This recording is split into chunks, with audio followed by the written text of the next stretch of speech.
Shimon ben Eugène, Eugénie, pardon, ben Yehoshua, et Chaya Karim bat Shirli. Lélu Nishmat. Et aussi Avram ben Mimoun. et la Refoua Shlema pour Avram Ben Esther. Le Refoua Shlema de Avram ben Esther. Et le Chaya Simcha bat Rachel. Le Refoua Shlema. Le Chaya Simcha bat Chaya Rachel. Simcha bat Rachel. Lélu Nishmat Miri Meni, c'était hier. Meir Akiva. C'était Akav ben Akiva. Le même jour que Rabbi Israël Karmona? Non, Rabbi Israël c'était Shabbat. La Simcha d'Am Israël. Et Aaron Pat aussi, Aaron Ben Yaakov.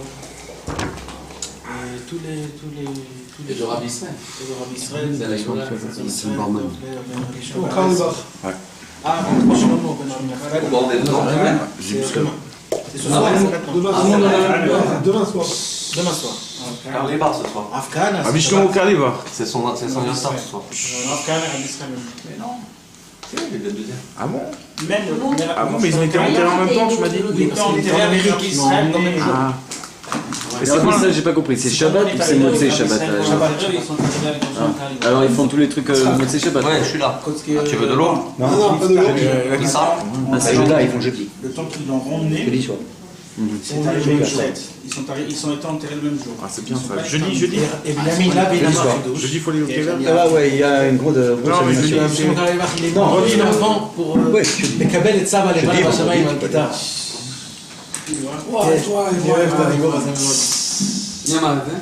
Un des amis, Binyamin Lapin. Tu te rappelles de Binyamin? Tu le vois encore? Ouais, des fois. Ok, alors Bezrat Hashem, on va commencer. Ici, Dieu veut.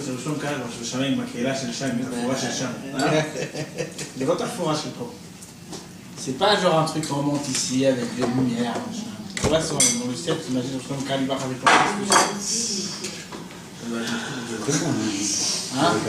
C'est la leçon de lumière là-bas. Ok. Alors on nous dit que comme c'est la Yula de Rabbi Israël, on veut un petit peu parler sur Rabbi Israël.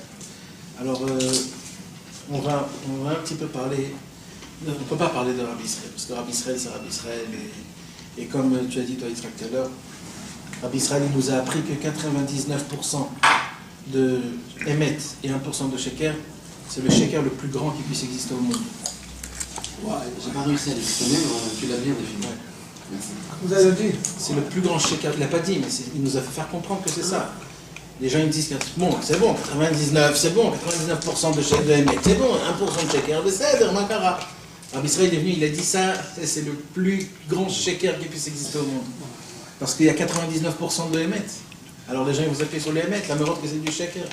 Mais c'est ça, Rabbi Israël nous a appris ça. Donc, si nous on ne vit pas comme Rabbi Israël, il nous a appris à vivre, donc on ne peut ni parler, c'est pas des théories. Rabbeinu, ce qu'il veut, c'est du concret, c'est de faire des choses, tout ça. Donc, ce qu'on peut faire, c'est au moins commencer à expliquer un tout petit peu vraiment, c'est quoi le travail que Rabbi Israël il est venu de faire, au moins dans ce monde-ci, que nous on puisse continuer le travail que Rabbi Israël lui-même il nous a demandé de continuer. Et c'est ça, je crois, le plus important que Rabbi Israël nous a laissé dans ce monde-ci, c'est la continuation du travail qu'il nous a laissé. Et on va commencer d'abord depuis le début, d'où ça a commencé. Au début, quand Rabbi Nathan il était proche de Rabbeinu Akadosh, Rabbi Nathan il a vu plein de choses. Nous, au Baruch Hashem, aujourd'hui on a eu l'écoute Mora, on a le Tikkun Klali et tout ça. Mais vous savez qu'à l'époque de Rabbeinu c'était un secret. On n'avait pas le droit de diffuser l'écoute Mora. C'était des secrets. Les Torahs, ils étaient écrits, Rabbeinu les écrivait, Rabbi Nathan aussi les écrivait, et ça restait quelque part dans une bibliothèque ou quelque chose, ça n'allait nulle part, c'était comme un secret. On n'avait pas le droit de diffuser les Torahs, rien du tout, c'était mamash. Rabbeinu, il était makpid, jusqu'à qu'un jour, Rabbeinu, il est venu, il a dit à Rabbi Nathan, commence à préparer les Torahs. Et là, Rabbi Nathan, il dit, c'était une joie pour lui, il a dit, vous imaginez maintenant, la lumière de Rabbeinu va être diffusé dans le monde, c'était pour lui quelque chose d'énorme. Ok, ça s'arrête là. Le temps, il a commencé à préparer exactement, ça lui a pris beaucoup de temps. Maintenant, la vraie chose, elle se passe comme ça. Après Tisha B'Av, ça veut dire, on va dire combien? Av, c'est-à-dire 3 mois avant que Rabbeinu il est niftar, Rabbeinu il a dévoilé une Torah, la Torah 71 de la deuxième partie du Likutei Moharan. C'est la Torah de là où il parle, c'est là où il dévoile En Shum Yush Ba'olam Klal, c'est là où Rabbeinu il a dévoilé que le désespoir n'existe pas.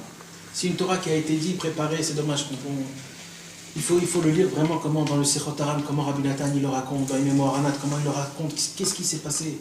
Rabbeinu il était dans un endroit très mamash, il est kaviachol, je ne sais pas si on peut dire ça, mais il avait une argacha, il avait un sentiment, pas un sentiment, il était mal, il était très mal. En plus de tout ça, qu'il était malade, et que c'était vraiment la fin de sa vie.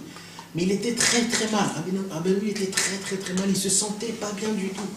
Et d'un coup, les gens ils sont venus faire Shabbat chez Rabbeinu. Et Rabbeinu dit, mais pourquoi vous êtes venus tous? Qu'est-ce que vous faites chez moi à la maison? Je suis malade. Pourquoi vous venez? Il y a un temps de dire des Torot. C'est Shabbat, Hanouka, Shavuot et Rosh Hashanah. Mais là, vous venez en plein ça. Hein? Je suis un homme simple. Ouais, et là, il n'est pas que ça. Il a dit, je sais rien. Il a dit, mais je sais rien du tout. Mais pourquoi vous me cassez la tête? Et maman, il était contrarié à Rabbeinu. Pourquoi les gens y sont venus?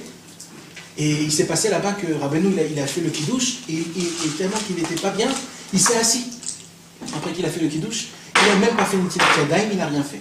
Il s'est assis comme ça, et tout le monde était assis. Il regardait comme ça, il regardait les gens. Qu'est-ce qu'il parlait? Il était assis comme ça, il ne voulait rien faire. Et petit à petit, Rabbeinu il a commencé à parler des paroles que vous avez dit. Je sais rien et je connais rien. Et quand j'ai une Torah à dire, alors venez. Mais maintenant que j'ai pas de Torah, pourquoi vous venez? Comme ça, il a dit des paroles qui étaient vraiment très dures. Et Rabbi Nathan, il dit que quand il voyait Rabbeinu, il avait un sentiment qui était tellement mal. Il sentait vraiment comment Rabbeinu il souffrait. Et d'un coup, Rabbeinu il a dévoilé donc cette Torah, la Torah 71. Et après qu'il a dévoilé la Torah 71, Rabbeinu il s'est changé complètement. Rabbeinu il est devenu joyeux et ils ont parlé toute la nuit et il y a écrit là-bas que tous ceux qui étaient assis à sa table, ils ont tous senti comme si Rabbeinu parlait que de lui, eux deux ensemble. Ça veut dire chacun sentait comme quoi Rabbeinu il ne parlait que à lui. Et il y avait un amour énorme, il y avait une joie qu'on ne peut pas s'imaginer. Et ils n'ont même pas fait encore le Tzetadaim. Tout ça c'était toute la nuit. C'est que le lendemain matin, à 4h du matin, ils ont fait le Tzetadaim, ils ont mangé. Tout ça, ça s'est passé la nuit. Les gens, ils étaient bouche bée comme ça en train d'entendre comment Rabbeinu il était en train de dévoiler. Et là-bas, il dit que là, Rabbeinu nous a fait montrer une face que jamais on a connu la face de Rabbeinu. D'un côté, on voyait la face au début, une face de Rabbeinu qui était très digne, très gvoura, très dure, très fermée, malade et tout ça. D'un autre côté, on a vu comment Rabbeinu, d'un côté, il dit qu'il connaît rien et d'un coup, il dévoile une Torah merveilleuse. Et tout de suite après, il nous dévoile Rabbeinu. Il dit Rabbi Nathan comme un père avec son fils, avec de la joie et de l'amour et que tout est ouvert, tout est bien. Et là, c'est là où, au moment où Rabbi Nathan, c'est une longue histoire, on ne va pas rentrer dans l'histoire, comment Rabbeinu il a dévoilé, comment En Shum Yush Ba'olam Klal, que le désespoir n'existe pas. Pourquoi? Parce que Rabbeinu il a dû descendre dans les plus bas, des plus bas de toutes les descentes de chacun au monde, pour pouvoir dire que le désespoir n'existe pas. Parce que ça ne sert à rien de dire que le désespoir n'existe pas si tu ne connais pas toutes les descentes. Tout le Inyan, c'est d'abord de connaître toutes les faces. Et après que tu connais toutes les faces, alors après tu dis, le désespoir n'existe pas. C'est pour ça qu'il était contrarié à Rabbeinu, il était dans un matzav, que Kaviachol, on lui a pris tout, il était mamache. Et c'est là où il a dit, le désespoir n'existe pas, parce que Rabbeinu lui-même, il s'est travaillé à soi-même. Ça veut dire, En Shum Yush Ba'olam Klal, Rabbeinu lui-même, il se l'est fait avec soi-même. C'est pas juste un conseil qu'il nous donne à nous. Rabbeinu lui-même, il se conseillait ces conseils-là. Et alors, tellement que Rabbi Nathan, il était avec des rotes, il était mamache ébloui, il était ébloui de ça. Rabbeinu, il est venu, et Rabbi Nathan, il vient chez Rabbi Nathan, et d'un coup, Rabbeinu, il parle du Mashiach. Et il dit, le Mashiach, il est comme ça, et le Mashiach, il est comme ça, et ça. Et Rabbi Nathan, il dit, ouais, c'est écrit dans le Masechet Sanhedrin, que le Mashiach, il s'appelle Rav Nachman. Alors Rabbeinu, il a fait faire comme ça. C'est-à-dire, il a dit Beremez, comme si que, en fait, Anahu, ça veut dire, il disait sur lui que c'est moi. Et Rabbi Nathan, quand il a vu ça, il était tellement en explosion, il a dit Rabbeinu, je sors tout de suite dehors et je vais dévoiler au monde que tout le monde a besoin de toi, que c'est toi le Mashiach, que c'est toi tout de suite. Et il ne pouvait pas, il est sorti. Et tout de suite, Rabbeinu, il l'a attrapé par derrière. Il lui a dit, c'est pas maintenant le temps. Tu ne vas rien faire. Et maximum, ce que tu vas faire que détruire. Tu vas faire aucune chose de bien. Donc, venez, attends. Et voilà. Ça s'arrête là, l'histoire. Maintenant, on apprend quelque chose de énorme. Ça veut dire quoi? La lumière de Rabbeinu, mamash, la grandeur et la lumière et tout ce que Rabbeinu nous a dévoilé, en ce moment-là, alors, c'était pas le temps de révolution, c'était pas une révolution de Rabbeinu. Il fallait attendre. Maintenant, combien il faut attendre? On ne sait pas combien il faut attendre. De révélation. Ouais, la révélation. La révélation. C'est-à-dire, mais maintenant, combien de temps il faut attendre? Ça veut dire, ça prend du temps. Comment ça se passe? Comment on matpissim, l'omatpissim? Comment ça se passe? Comment ça va se dérouler? Et bien, Rabbi Nathan, après que Rabbeinu il est parti de ce monti, Rabbi Nathan il a construit le cloïs, il a été matpis, le likuta alachot, le likuté moran, il a tout fait. Et toujours Rabbi Nathan il avait ça dans sa tête. Quand ça va se passer le temps où Rabbeinu il m'a dit, c'est pas maintenant, quand ça va venir? Quand ça va se passer? Et ça s'est passé quand? Quand Rabbi Nathan il avait 65 ans, 30 ou 40 ans après que Rabbeinu il est niftar, Rabbi Nathan il était assis sur son lit et il était mourant. Et là, il s'est passé tout le déroulement de comment il est niftar. Et là, Rabbi Nathan, il a dit la parole où il a tout déchiré. Il a dit la futsu mayamotecha chutza. Tiu chazakim beratzon bemamon betecha. Il a dit ça y est. Le temps est arrivé. Je vois maintenant que je suis dans mon lit, mourant. Je vois que maintenant le temps c'est venu. Et maintenant, le temps de la diffusion est venu. C'est pour cela, soyez forts dans la volonté, dans la fatigue et dans l'argent. Pourquoi la volonté, la fatigue et l'argent? Parce que c'est un yann, parce que des fois il y a des gens qui ont plein d'argent, alors ils donnent l'argent, et après ils disent c'est bon, moi j'ai fait ce que j'ai fait. Alors Benoît dit non, il faut aussi se fatiguer, il faut aussi vouloir. Et pareil, les gens qui veulent, qui n'ont pas d'argent. Alors ça veut dire c'est un yann, ça veut dire tous les cas de personnes, ceux qui ont de l'argent, ceux qui ont de la volonté, ceux qui se fatiguent, chacun il a besoin de se fatiguer pour ce yann-là. Mais là, à ce moment-là même, Rabbi Nathan a déclaré complètement comme quoi maintenant le temps, mamash, de l'ouverture, de la lumière de Rabbeinu est venu. Et c'est maintenant un temps de révolution où Rabbeinu il doit venir et on peut diffuser la lumière et que les gens peuvent le recevoir. Maintenant, ce qui s'est passé en fur et à mesure, il y a eu les deux guerres du monde, la première guerre mondiale, la deuxième guerre mondiale, et il y a eu une grande destruction de tous les Chassidés des Breslev qui sont partis, et la majorité des Breslev ils sont venus en Israël il n'y avait rien du tout. Il n'y avait rien du tout, il n'y avait pas Breslev, et normalement, à Piteva, d'après la nature, comment les choses se passent, les choses, normalement, se passeraient que quand on voit qu'il y a ni d'argent, il n'y a ni de Beth Midrash, il n'y a ni des livres, et les élèves, il n'y en a presque pas, que normalement, la lumière de Rabbeinu doit s'éteindre petit à petit jusqu'à que ça se termine. Quand il y a eu plein de chassidoutes, que ça s'est terminé et éteint en 2 secondes, quand il y avait la Shoah et tout ça. Et là, on voit Rabbi Israël, il rentre dans la photo. Rabbi Israël, dans l'année Tafresh Pebet, il avait à peine 17 ans, il a reçu Rabbi Israël Cardoner. Et Rabbi Israël Cardoner, il a éduqué Rabbi Israël Berodesser de savoir s'annuler complètement, de ne pas penser à soi-même et de penser à la généralité du peuple juif. Rabbi Israël il nous raconte que Rabbi Israël Cardoner il venait à Méron et les gens ils savaient quand Rabbi Israël Cardoner il était déjà venu ou avant. Pourquoi? Parce que quand il venait, il voyait si le parterre était mouillé. Si le parterre était mouillé, c'est que Rabbi Israël Cardoner était déjà là. Tellement qu'il pleurait. C'est pas un gouzma. C'était mamage comme ça. Quand Rabbi Israël Cardoner il pleurait tellement que ça coulait par terre et par terre c'était mouillé. Et les gens ils savaient comme ça si Rabbi Israël était venu ou pas encore. Et Rabbi Israël Cardoner, il a appris à Rabbi Israël Ber, il a appris que l'essentielle prière qu'un homme il doit prier, c'est pas pour le Tikkun Abrit, pour la Emouna, pour Hatzot. Tout ça c'est très bien, tout ça il faut, tout ça c'est important, c'est bien. Mais c'est pas ça où il faut mettre toutes ses forces, c'est pas ça le but de tout. Le but de tout c'est de penser aux personnes qui ne connaissent pas Dieu, qui ne connaissent pas le tzaddik, qui peut le réparer et qui peut rapprocher le monde en entier à Kadosh Baruch Hu. Et c'est que sur ça qu'il faut prier. Et c'est que ça, Rabbi Israël Cardoner, toute sa vie, toutes ses forces, toutes ses gouttes de pleurs qu'il pleurait, c'était pour une seule chose. C'était quoi la chose? C'était que le monde puisse reconnaître la lumière de Rabbeinu et que la lumière de Rabbeinu puisse être diffusée dans le monde. Et comme ça, pendant 5 ans, Rabbi Israël Ber, il a été éduqué Kaviachol. Et c'est donc aussi pour ça, cette chose-là, on apprend beaucoup de choses, parce que Rabbi Israël Ber, il avait plein d'amis. Les Chassidés Breslev, il y avait Rabbi Shmuel Horvitz, il y avait plein. Et on voit qu'il y avait un moment où ils n'étaient pas ensemble. On voit qu'ils n'étaient pas ensemble. On voit que toujours Rabbi Israël était tout seul. On voit qu'il était toujours tout seul.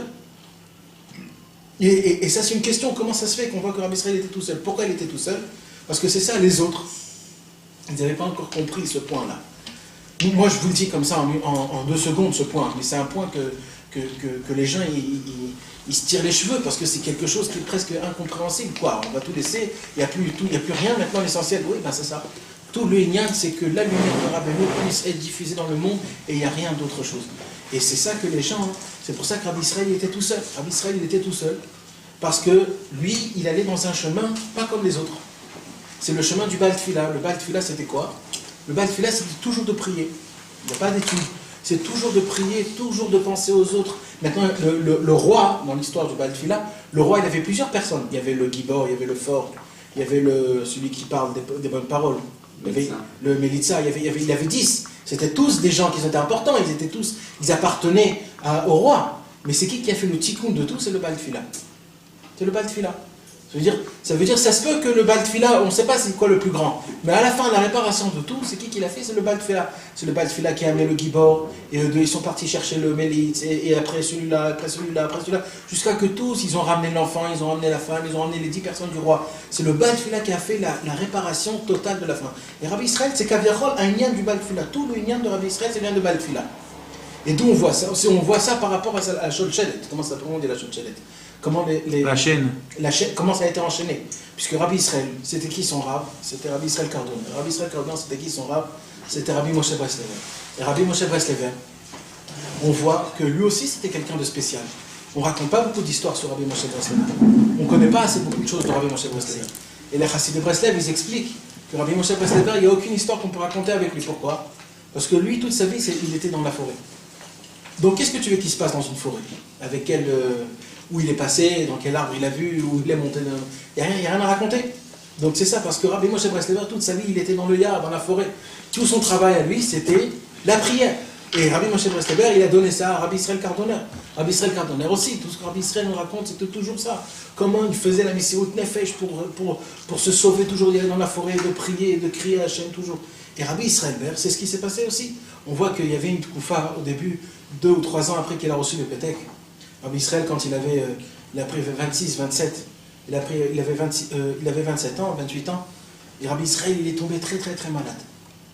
Tellement qu'il faisait la Vodat Hashem, parce qu'après que Rabbi Israël Kardoner il est niftar, Rabbi Israël il se sentait tout seul. Alors il est parti à Yerushalayim pour voir les Chassidés de Breslev, comment ils font la Vodat Hashem et tout ça et tout ça et tout ça. Et il a beaucoup appris d'eux, mais ça s'est arrêté là. C'est-à-dire c'est pas comme Rabbi Israël Kardoner, c'est quelque chose qui ne s'arrête jamais. Ça veut dire qu'il a appris ce qu'il fallait apprendre, puis il est reparti chez lui. Et quand il est reparti chez lui, il a fait la Vodat Hashem, on raconte comme ça comme un lion. Ça veut dire il se tenait plus de 18 heures à Meron, Rabbi Shimon Bar Yochai, il était debout, il avait un stander et il criait avec toutes ses forces du Likutei Tfilot pendant 18 heures. Il a fait ça depuis Rosh Chodesh Elul jusqu'à après Sukkot, sans bouger, sans s'arrêter, sans rien faire. Et il a fait ça tellement fort que ses poumons se sont perforés. Il est tombé par terre, c'est une longue histoire. Il est tombé par terre, il y a eu du sang, il était mamache, sakana, il était en danger. Et pendant 8 mois, il était assis dans un lit, il ne pouvait pas bouger. 8 mois, il ne pouvait pas bouger du tout. Pourquoi? Parce que le Yetzer Hara, il a compris que celui-là, s'il continue, c'est terminé. Moi, je termine, j'arrête. Et c'est ce qui s'est passé. Et pendant ce temps-là, Rabbi Israël, il était mamache dans une période, il écrit dans les lettres, dans Rabbi Israël, il a écrit. Et il écrit là-bas dans les lettres, il était dans une période où il sentait qu'il marchait vraiment, comme Rabbeinu, il a dit, dans un pont très étroit. Rabbeinu, il a dit un pont très étroit. Mais moi, je marche dans un fil. Et si je ne marche pas comme il faut, je peux tomber aussi à droite et aussi à gauche, dans le plus bas des plus bas jusqu'à la fin.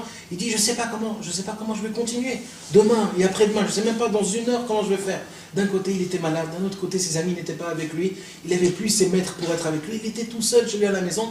Et en plus de tout ça, qu'on ne raconte pas, la misère qu'il y avait chez lui à la maison, il n'avait pas d'argent, ses enfants, ils sont morts, et tout. Et la maladie, il y a Tibériade, les gens qui étaient contre lui. Donc imaginez-vous, Rabbi Israël, dans quel matzav il était. Et Rabbi Israël, il dit, mais fourrage, ne croyez pas que c'est Rabbi Israël, parce que c'est un grand sadique que nous, on ne peut pas comprendre. Rabbi Israël, mais fourrage, il écrit, je ressens aucune vitalité des 6 frères Rabbeinu, je ressens aucune vitalité dans la Vodat Hashem, je ressens plus rien, je n'ai plus rien. Kaviachol, en haut du ciel, on lui a enlevé tout ce qui pouvait un tout petit peu de le renforcer, qui pouvait un peu donner de la vitalité, on lui a tout enlevé à Rabbi Israël. Pourquoi? Parce qu'on va comprendre après. Et qu'est-ce qui s'est passé après que Baruch Hashem il s'est un petit peu remis après cette année-là, et il est venu en Rosh Hashanah à Meron là-bas, et tout c'est bien fait, il a vu les Chaverim et tout ça, il est revenu chez lui à la maison, et il s'est passé quelque chose, il est venu chez sa femme, et il a dit à sa femme, je dois partir. Et sa femme, il lui a dit, où tu dois partir? Il a dit, je ne sais pas, il faut que je parte. Il faut que je parte, je dois m'en aller, je dois m'en aller, je dois faire quelque chose. Et Rabbi Israël, il est parti, et il est revenu après 12 ans. Après 12 ans. Il a envoyé des lettres à sa femme, Kamouvan, il a appelé, il a fait ce qu'il fallait, mais il est revenu après 12 ans. Et quelques années, même ses enfants, ils disent qu'ils ne savent pas du tout ce qui s'est passé pendant ces années-là, ils ne voyaient pas, il y a eu beaucoup de problèmes de tout ça, mais qu'est-ce qui s'est passé pendant ces 12 ans? Tout de suite après ces 12 ans... 24 ans, j'ai entendu. Hein? 24 ans, j'ai entendu. En vérité, c'est 24 ans, mais on va dire 12 ans parce que... Quel âge il avait dès qu'il est parti? Il avait 30, on va dire 31 Tu ans. veux dire 12 ans? Parce qu'en vérité, c'est 24 ans. Mais pendant ces 24 ans-là, 12 ans, il venait, il repartait, il venait, il repartait, il venait. C'est-à-dire, il partait, on va dire, 4, 5, 6 mois, et puis il revenait chez lui à la maison pour voir. Mais les 12 ans que je parle, il est complètement parti. Il n'est plus revenu. Et on voit qu'après ces 24 ans-là, tout de suite après, qu'est-ce qui se passe?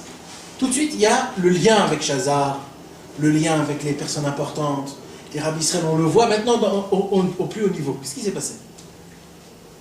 Et pendant ces 24 ans-là, il s'est passé la Shoah aussi. C'était tout le temps de la Shoah. On ne sait pas où Rabbi Israël était pendant qu'il y avait la Shoah. On ne sait pas du tout ce qui s'est passé. Ces enfants racontent qu'ils ne savent pas, ils ne savaient pas, on ne sait rien du tout de ce qui s'est passé. Ce qui s'est passé, Rabbi Israël... Où il se trouvait, il n'était pas avec eux? Non, à Mechoutz Labayt. Ils ne savaient pas. Quelques années, 12 ans. il était 12 ans, Mechoutz Labayt. 12 ans dans la maison sans savoir où il était. Sans Personne ne revenir. savait pas. Et il y en a 12 ans où il revenait de temps en temps. Ah, C'était 24 ans en vérité. Il y a 12 ans, il y a 12 ans, les gars, ouais. Comment ils bien n'ont pas eu peur qu'il est mort ou... Mais bien sûr, il ne savait pas, il y avait plein de choses. Il y avait des choses que tu ne peux pas t'imaginer. Son fils Nathan, qui habite en Amérique, il est parti. C'est combien de temps? Un jour, je suis parti 12 heures ou 12 minutes? il m'a dit, un autre, il ne veut pas parler de mon père. Ou un Khzar, ou Takhzar, l'arabe. שירותים הלבד. ממש ככה. Il est pas resté très longtemps. Ouais, il n'y a pas longtemps. Son Il y téléphone, a 2 ans. Ouais. כן, יש לו דירה בגוש עציון. הוא גר באמריקה, אבל הוא מגיע. הוא מגיע ליורצייט. בלי כיפה. אבל רואים שהוא חסיד. הוא חסיד, הוא שם ברכה בבוס, וזה כאלה. יש לו זה, אין מה לעשות. C'était pas du rugby, C'est des gars d'Israël qui ont envoyé une lettre? Non, Comment ça se fait qu'il n'avait aucun contact? je sais pas la vérité. Tu parles une semaine à moi, tu l'appelles pas, ça va être un drame. Je sais pas, des choses, je sais pas. Elle s'est tuée, elle sait qu'il va revenir plein de לא דברים מרחיקים, אבל דברים מוזרים, שכאילו זה בעיה יכולה להגיד, הוא עזר לילדים האחרים, ולא הבנו למה. Je sais pas, בקיצור, je sais pas. Quoi? Je sais pas. Et jusqu'à maintenant, il a un truc comme ça. אבל אף על פי כן, רואים שהוא מעריך, הוא מכבד, וזה, ורסטה וחוסי, הוא מלאכם, וכזה. Jamais Je vous connaissais avez pas parlé cette ça? histoire. Jamais vous a parlé ça à Israël? Non, jamais il a pas ça. On l'a il n'y a pas longtemps, t'as vu. Mais jamais, personne ne sait des choses comme ça. Je suis très Rapide, peu. Mais pourquoi tu pourras jamais vous en a parlé de cette histoire? C'est-à-dire, vous parlez de ton père, il était pas là pendant 12 ans, tout le monde sait que... Non, mais tu sais, elle parle Je de ces enfants, je me suis jamais posé la question. Ces choses-là, c'est une des choses qui sont contre moi non plus, je savais Ils ne veulent pas parler. Il les a acquis Ils là, ne veulent pas parler des choses comme ça. Tsipora, elle m'a dit plusieurs fois, elle raconte, elle parle beaucoup de Tsipora. Mais elle m'a dit, vous savez, Qu'est-ce qu'il y a d'extraordinaire? Il y a un truc vous caché. n'avez pas une goutte dans la maison. ça.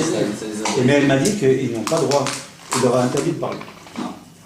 Et il leur a interdit de parler à ses enfants, de dire ce qui se passait à la maison, comment. Ah ben mais Oui, oui. Il a des signes, des choses qu'il y avait, des Par choses. exemple, il est parti voir un qu'est-ce qu'il est sorti? Elle a des raconte ça des trucs. Ça va pas longtemps. On sait rien. d'un autre côté, je sais pas si elle... Parce que je sais pas s'ils dévoilaient tout ça, parce qu'ils étaient quand même contre... Ils étaient un peu durs sur leur père, quoi. Ils étaient contrariés. On travaille, Ils étaient beaucoup contrariés. C'est pour cela il faut savoir avec qui parler. Les petits-fils et les gendres. Eux, c'est des personnes qui disent, parce qu'ils s'en foutent un peu. Mais même ça, ils ne disent pas. Mais quand même, ça veut dire que ce sont des choses que vraiment, c'est des choses que personne ne sait, ces choses-là. Et maintenant, alors qu'est-ce qui se passe? Alors, je vais vous dire ce qui s'est passé. Et ça, c'est Rabbi Israël qui l'écrit dans une lettre, dans l'Ibn Arabe. Rabbi Israël explique mes fourrages ce qui s'est passé. Je ne sais pas si vous allez capter, parce que ça prend un peu du temps pour capter ça. Mais si vous pourriez capter, ça serait quelque chose de très important, au moins ce soir, d'arriver à comprendre ça. Une petite question, je me demandais, quand je disais avant, sur les cartes que Rabbi Israël a reçues, Ouais, s'il y a des questions posées, hein, c'est pas un cours, encore une fois. Non, vas-y. C'est-à-dire que le Ikar que Rabbi Israël en fait, il a reçu aussi de Rabbi Israël Cardoun et tout ça, c'était que en fait, le Bnei Achra doit faire ça. Non. Que la lumière de Rabbeinu soit diffusée dans le monde, c'est pas d'Afka Fatsa. C'est pas d'Afka Fatsa. La lumière de Rabbeinu, c'est ça l'Ikar, non? Oui, bien sûr, tout est important. Mais l'essentiel de tout, c'est que les choses. Qu'est-ce qu'il y a, France? Chaud, mon trip. C'est trop dur pour toi, 24 ans? Chaud top, chaud top. Je t'avais dit de ne pas dévoiler. 12 ans, Non, non, c'est pas une question de ressentir un truc, c'est magnifique. Qui a dit. C'est magnifique, frère. C'est trop pour lui. Non, c'est sûr, t'as raison. Il avait dit 12 ans, tu lui as dit 24. L'essentiel de tout au monde, l'essentiel de tout au monde, c'est la Nekuda du Tzadik. Tout, c'est le Tzadik. Il y a des gens qui vont te parler de Ratzon. C'est important. Rabbeinu, il a parlé, tout le monde. Shalom, que mes paroles ne soient pas que maintenant. Ma pitom, Rabbi Israël a dit que les personnes, il faut qu'ils montent de niveau en niveau. Et c'est pas le premier niveau, c'est Ratzon. Tu peux te lever à Ratzon pour prier pour le peuple d'Israël. Voilà. C'est-à-dire tout l'ignan, toutes tes forces. Ton but de la voie c'est le tzaddik, c'est que le tzaddik. Le chipous après le tzaddik, chercher le tzaddik, réveiller le tzaddik en toi, chez ton ami. Tout c'est le tzaddik, tout. À une personne qui étudie le Likutei Moharan, qui étudie le Likutei Halachot, tout ça sans le tzaddik, ça sert à rien. Ça sert à rien. C'est de la théorie, c'est faux, ça sert à rien. Ça fait 12 ans. C'est ça, pour manger de Rabbi Israël. Alors on va continuer. Alors qu'est-ce on fait une afsaka? Non, lui, il en fait. Il fait une afsaka de 12 ans. Lui. Hein? On fait une afsaka? Non, vas-y, j'écoute. Ok. Non. Alors qu'est-ce qui s'est passé? Non, il s'est cassé. Dis-moi juste une chose. Quand tu as parlé de Rabbeinu, il est descendu pour qu'il a dit on peut interpréter ça. Les Hachem, il faudrait que je vous la fasse lire, les Hachem, pour que vous voyez comment c'est écrit, mais vas-y. Mais il est descendu, lui, ou ça veut dire qu'il a vu les péchés du Ham Israël? Non, lui, il est descendu avec le Ham Israël. Et que de ça, il a eu un Yéhouch, que le Ham Israël est tout en bas. Non, pas du tout. Pas du tout. Ça s'est écrit noir sur blanc plusieurs fois. Comment t'as dit qu'il peut descendre? Si c'est pas avec les faux du Ham Israël. Non, c'est connu. On voit ça chez même l'histoire de Rabbi Yitzhak de Verdito, le Noam Elimelech, il y a plein de choses comme ça. Akadosh Baruch Hu Bechavana. C'est pas le talent. Akadosh Baruch Hu Bechavana. Le tzaddik, il demande à Akadosh Baruch Hu de lui enlever toutes les madrigotes. De lui enlever toutes les madrigotes. Il dit Hachem, enlève-moi toutes mes madrigotes. Et d'un coup, il devient normal. Et moins que normal. Et Rabbeinu Akadosh, il est arrivé à ce stade-là. Et on voit ça, Rabbi Yitzhak aussi, il y a des histoires de Rabbi Elimelech, il y a des histoires comment d'un coup il passe, il sent plus rien, il ne voyait plus rien, il ne savait plus ce qui se passe, mais comment. Mais là la force de Rabbeinu, c'est que Rabbeinu lui-même, il gérait ça. C'est ça la force de Rabbeinu. Il gérait, il savait quand prendre, quand les remettre, quand les reprendre, quand les remettre. Et là il est descendu, il est arrivé dans un ignan tellement bas. Il a demandé, ça s'écrit dans un Likutei Halachot, c'est ce que je voulais chercher, mais je n'arrive pas à trouver, dans les Chod Birkat Halakha, même va, le Meshanet. Il y a écrit là-bas que Rabbeinu. Là, je viens d'oublier ce que je voulais dire. Sur les descendre le. Ouais, j'ai oublié. Quoi que tu veux me faire montrer? C'est la 71 de premier Khalek. Non, la deuxième. C'est pas sur le Hémian où il descend en dessous des Asara qui trine des Messas. Non. Parce qu'il dit ça aussi dans une lettre. Ouais, avec, non, mais c'est pas ça. Rabbeinu, qu'est-ce qu'il a fait, Rabbeinu?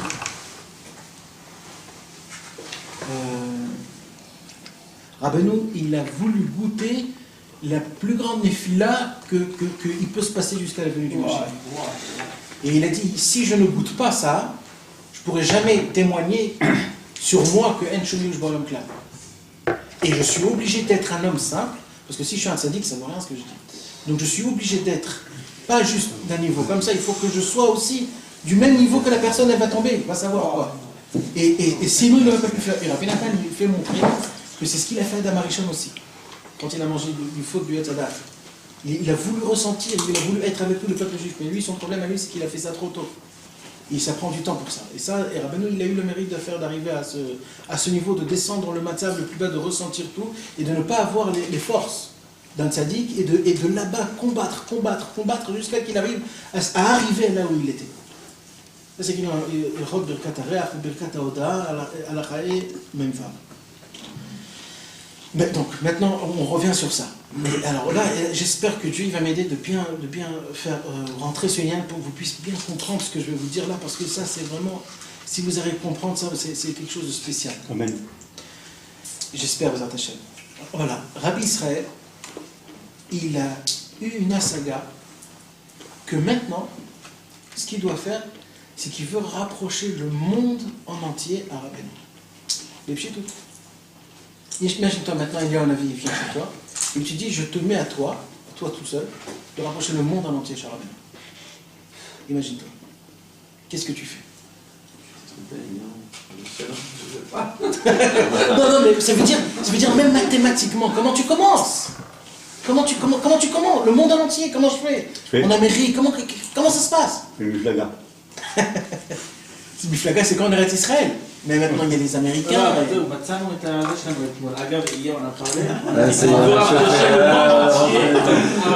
Mais pourquoi vous avez dit ce mot-là? Non mais est-ce que vous comprenez un petit peu ce que ça veut dire? Rabbi Israël en son temps à lui, c'était juste après que la Médina, elle s'est ouverte. Et ça veut dire, c'était mamash, il n'y avait rien du tout. Et Rabbi Israël, c'était un chassid qui ne savait même pas parler en hébreu. Il habitait à Tibériade. Tibériade avant, c'était un kfar. C'était comme, tu vas dire, je sais pas quoi. Et il était tout seul, et il n'y avait pas d'argent, et personne ne le connaissait. Même ses amis n'en avaient pas. Et il n'avait rien. Et il a, je ne sais pas comment, parce que Rabbi Israël ne dit pas comment, mais il a eu cette asaga, une perception divine, comme quoi lui, il est venu dans ce monde, pourquoi? Pour continuer ce que Rabbi Nathan, il a commencé. Qu'est-ce qu'il a commencé, Rabbi Nathan? Rabbi Nathan, il a dit, Yafutsu ma'ilotech hachutza, et Rabbi Israël, il a fait descendre ce dibour-là dans le Maasé.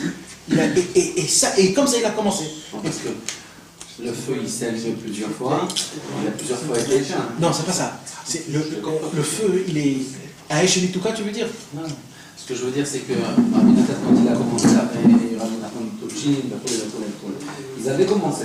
Mais à cause de la Seconde Guerre mondiale, c'est ça. Shoah, etc. C'est presque complètement éteint. Donc il devait tout rallumer de tout le début. Non, mais tous les liens, lui c'est ça. Il n'a pas voulu que ça continue ce qui c'était avant. Il a dit on commence tout dès le début. Ça veut dire maintenant c'est mondial. Maintenant, imaginez-vous, il y a une marque. Je sais pas, on va dire une marque toute petite, on va dire. Je sais pas, une marque. Une marque toute petite qui commence et il veut la faire mondiale. Ouais, d'accord. Il veut que maintenant ça soit partout vendu en Chine, en Japon. C'est-à-dire l'homme, il doit beaucoup travailler sur ça. Et imagine-toi que Rabbi Israël, il s'est pris ça sur soi-même. C'est quelque chose d'énorme. Et en plus, c'était un matzav qui n'était pas pachout. On a dit, Rabbi Israël, il était dans un matzav qui était dur. Ça veut dire il est parti. Pendant ces 24 ans-là, ça a mergé entre lui, ça s'est construit, développé. Mamash, il s'est construit jusqu'à qu'il ait eu la saga que maintenant c'est le temps où la diffusion, la révolution du monde se fait par Rabbi Nachman de Breslev. Et ça se passe que par lui. Et c'est pour ça que Rabbi Israël, qu'est-ce qu'il a fait? La première chose des choses, tout de suite, il a envoyé une lettre à Ben Gurion, le premier ministre d'Eretz Israël. Il a envoyé une lettre de 17 pages. Et quand Ben Gurion il a lu, il a commencé à pleurer. Et ça a commencé à faire une révélation. Après, tout de suite après, Hachem, il a fait que... Ah, il y a encore une chose que j'ai oublié de vous dire. Rabbi Israël, regardez cette chose. Après que tu as admis, on dit Après que tu as admis que tu dois faire ce travail-là, Rabbi Israël, il ne bouge pas de sa chaise. Il dit, maintenant j'ai compris c'est quoi mon travail, maintenant toi, Dieu Hachem, tu vas tous les amener vers moi. Moi, j'ai la confiance envers Dieu, en toi, Dieu, comme quoi, moi, je vais mettre mon maximum. Je vais mettre tous mes 100%. Mais, je ne peux pas y aller, parce que c'est ça. C'est impossible. C'est impossible. Tu ne peux pas voyager dans le monde. Mais Dieu, toi, tu vas faire que tout va passer par moi. Et c'est ce qu'il a fait. Comment il a vu Chazar? Rabbi Israël, il partait, chez Rabbi Shimon Bar Yochai, il pleurait. C'est un Chazar qui est venu chez lui. Voir. Et comme ça, tout le lien de Chazar s'est fait. Après, petit à petit. Après, c'est dommage que vous ne connaissez pas les gens importants d'Eretz Israël. Ça veut dire qu'il y avait beaucoup de savants et d'écrivains. Il y avait Martin Buber. Martin Buber, il est connu. Martin Buber, il était en lien avec Rabbi Israël. il y avait Shayagnon, il y avait tous les grands écrivains et les grands philosophes, ceux qui pensaient des gens. Il y avait Bialik, il y avait tous les gens importants d'Allemagne et d'Eretz Israël, c'était tous des écrivains. Toi, tu penses qu'il est parti 24 ans pour aller préparer la... Pas pour le préparer, je ne sais pas comment on peut appeler ça. En tout cas, c'est là-bas que ça s'est passé, le dévoilement, que toute la continuation de Rabbeinu, c'est parce que c'est le Pétek. C'est le Pétek, il voulait savoir c'est quoi le Pétek. C'était après le Pétek, tout ça. Il a voulu savoir c'est quoi, sur toi je dis, c'est quoi sur toi je dis. Mais qui je suis moi? Valéra Marti, mais c'est quoi Valéra Marti? C'est pendant ces 24 ans-là. Rabbeinu l'a dit, voilà. si tu te renforces dans ton service, tu pourras comprendre. Et c'est ce qu'il a fait. Il a marché dans le chemin de Rabbi Israël. En te renforçant, tu comprendras. Et c'est ce qu'il a fait. Et c'est là où tout a été dévoilé. Et Rabbi Israël, il est parti. Et tous, ils sont passés chez lui. Et chaque personne qui venait chez lui, Rabbi Israël, il le aimantait. La personne, elle devenait fou complètement. Et on ne parle pas des gens qui étaient connus. On parle des gens qui étaient des athéismes. Des gens qui voulaient... Des athées. Des athées. Ils ne voulaient pas reconnaître Hachem. Ils ne voulaient pas... On raconte un jour qu'il y avait quelqu'un qui s'appelait Pinchas Sadeh. C'était un grand écrivain. Il écrivait beaucoup de niouf et beaucoup de choses horribles. Et un jour, il a écrit un livre sur Rabbi Nachman. Et son ami, il lui dit... tu écris un livre sur Rabbi Nachman, mais tu ne connais même pas les Breslev. Viens, je vais te faire connaître un Breslev. Et qui l'amène? Il l'amène chez Rabbi Israël. Il a dit, mais écoute, fais attention, moi je ne rentre pas avec la kippa. Hein. Il a dit, aucun problème, Rabbi Israël, c'est quelqu'un qui peut rentrer chez lui comme t'as envie. Et le mec, il rentre comme ça, sans la kippa, et Rabbi Israël, il ouvre la porte, dit, Baruch Haba, et il lui met la main comme ça, et Rabbi Israël, il lui tient ses deux mains comme ça. Il a dit, au moment où Rabbi Israël m'a tenu ma main comme ça, avec les deux mains, j'ai reçu un court-circuit dans tout mon corps. J'ai crié, vite, apportez-moi une kippa. Et le mec, il est rentré, ils ont parlé des heures et des heures, la personne, elle dit, je crois que si je vais rester encore une heure, je vais devenir un Breslev, alors il faut vite que je parte d'ici et laisse-moi tranquille.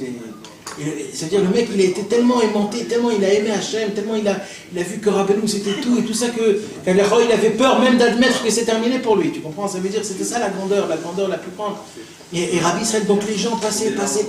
Et après, au début, il a essayé par la même chala. Au début, il a essayé par Ben Tzvi, Ben Gurion, Chazar, tout cela, il a essayé avec eux. Et il a vu qu'avec eux, il ne peut rien faire. Pourquoi? Parce qu'ils sont tous dans le kavod. Alors il a dit, je vais laisser les gens de la même chala, de la politique, je vais les laisser. Maintenant, je vais partir d'un autre groupe, le groupe des philosophes et des gens qui pensent.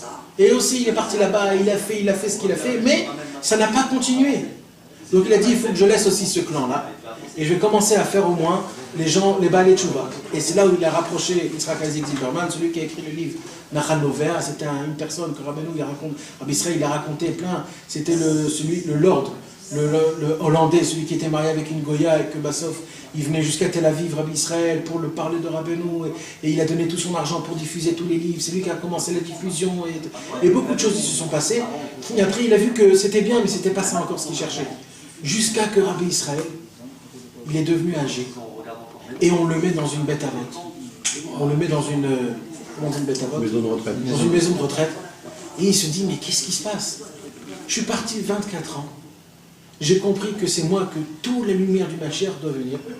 Et que toute la diffusion, la révolution du monde doit venir.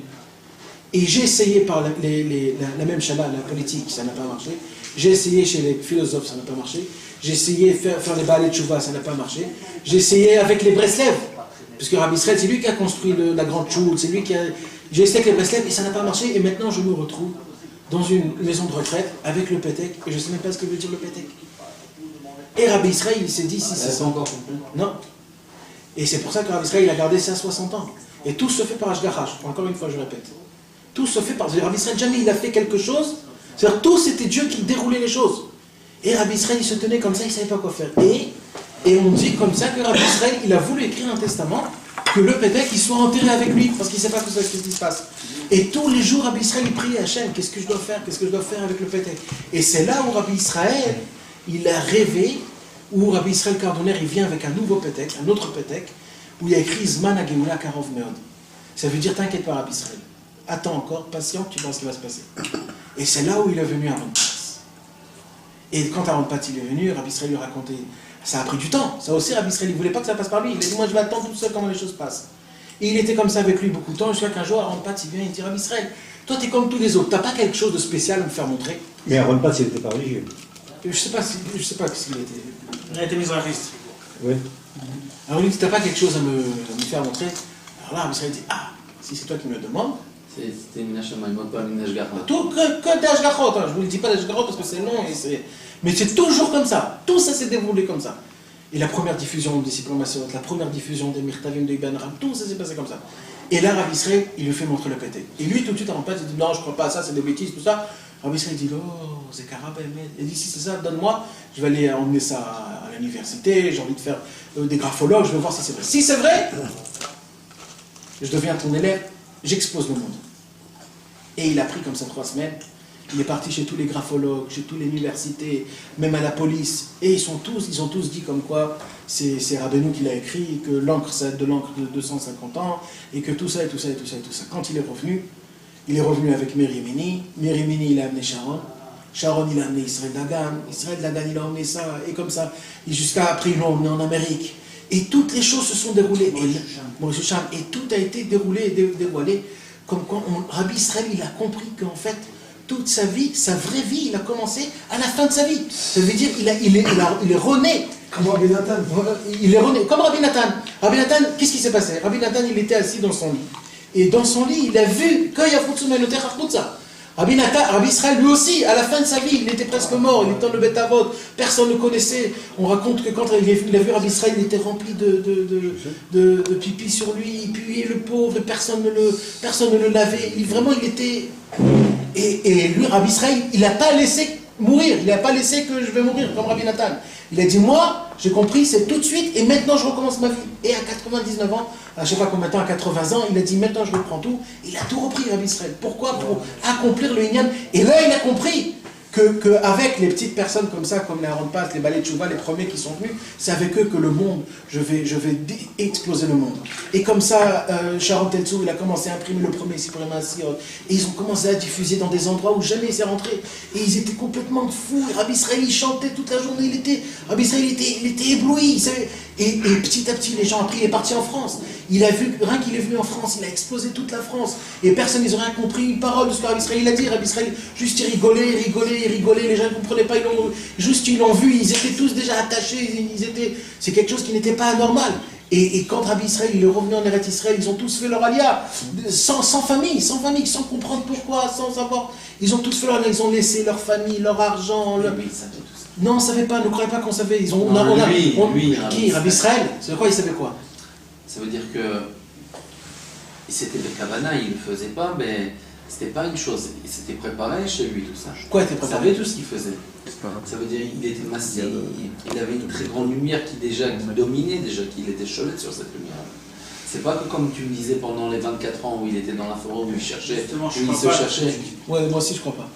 Toute la beauté de la chose. Exactement. La chose, c'est que ça se fait tout seul. Qu'elle se fait tout seul. Comme on dit, exactement. Exactement. C'est la grandeur, c'est toute la beauté. C'est un truc prévu. Bien sûr. Alors, chaque seconde, c'est une nouvelle Ashgacha. Bien sûr, tout le Inyan, c'est que ça se passe. Ce que je veux dire. La force, la puissance de la Emouna, de la bitachon de Rabbi Israël, c'est de faire le kilik, dans l'obscurité totale, continuer et voir et ça se réalise comme ça, sans aucun projet. Je pense qu'il avait et qu'il n'était pas encore. C'est ça la grandeur justement. Il n'était pas encore à un niveau. Je crois pas que c'est un niveau, c'est pas un niveau. Le niveau justement. C'est pas un niveau. Vous avez un moto. C'est pas un niveau. C'est ça le niveau. C'est encore plus haut de y aller hiver, de y aller. C'est encore plus haut que. Je suis d'accord avec toi, mais malgré tout, il n'était pas cholet sur sa madriga. Ça se peut que oui, mais il ne voulait pas être cholet. Tu sais, on voit beaucoup que Rabbeinu, il avait des très très grandes madrigas. Il pouvait tout savoir en une seconde, mais Dafka, il voulait que ça se passe comme ça. Ça veut dire, exprès, il voulait que ça se passe dans ce monde-ci. Du Ham Israël. Voilà, ça veut dire, il aurait préféré Rabbeinu de te parler à toi, et que toi, tu le racontes tout ce que tu veux. D'accord avec toi. Mais ce que je veux dire, c'est quand il est parti en France, ça veut dire, ok, oublie alors ce que je t'ai dit. Quand il est parti en France et qu'il a commencé à rapprocher le monde, il était cholet sur la lumière de Rabbeinu, il avait déjà compris le Betek, il savait qui il était. Il avait quand même une très très grande madriga. Comme il a dit, jusqu'à l'âge de 70 ans, je ne savais pas. Non, mais je crois que plus ça allait, plus il le connaissait encore plus. Il dévoilait encore et encore la lumière. C'était une lumière qui continuait à se dévoiler. Comme avant Eretz Israël. Quand il était au Batavot, il ne savait pas. Non, ça c'est Mefourach, c'est écrire. Rabbi Israël il a dit Mefourach. Il a voulu écrire dans le testament que le Pétek, il meurt avec le Pétek. Il ne savait pas quoi en faire avec. Dans le Beth Avot. Il ne savait pas quoi faire. Il a compris donc la lumière du Pétek. Comment les choses se sont déroulées. Il doit faire. Et par rapport aux demandes, par rapport aux gens, comment comme ça, ils comprenaient la chose encore plus. C'est quoi ce livre de Rabbi Israël? Il a dit jusqu'à 70 ans. Je l'ai gardé en secret. Je l'ai gardé, non, mais jusqu'à l'âge de 70 ans, je me suis occupé que de moi. Jusqu'à qu'un jour, je me suis réveillé et j'ai plus un regard de Tahava comme ça, de Tahavat Niou, de Tahavat tout le monde, Tahavat. Et là, j'avais plus rien du tout. Plus aucun. J'avais rien, aucun désir, aucune Tahava. Alors là, j'ai compris qu'il faut que je commence à m'occuper du monde. C'est pas comme ça le Kibbour. Mais ça, c'était à 100 ans, ça. De quoi? Cette parole-là de Non, c'est 70 ans. Ah, ça 70 ans. Non, mais il y a une autre parole où Rabbi Israël il a dit que quand j'avais 30 ans, là, il est rare chez le Tahava. Ah, ok.